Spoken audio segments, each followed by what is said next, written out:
Finally guys দলমুঙ্গড় পৌঁছে গেলাম সকাল সকাল। এখন বাজে 8টা আর আমার সামনে সব কিছুই রয়েছে, মানে আমি সব কিছু নিয়ে এসেছি। এখন আপাতত বাড়িতেই থাকবো।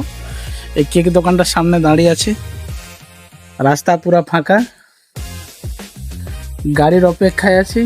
এই যে ব্যাগ, এই যে আমি এখন প্রায় 1.5 মাস মতো ঘরে থাকবো। দেখা যায় ঘরে, এখন ঘরেই থাকবো কিছুদিন।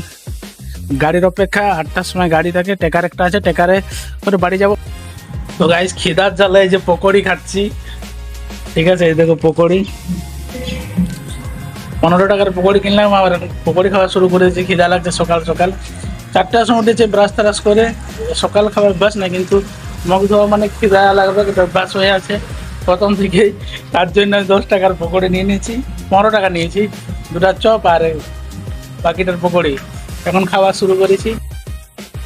তো ফাইনালি গাইস গাড়িটা চলে এলি। এখন এই টেকারটা দিয়ে আমরা যাব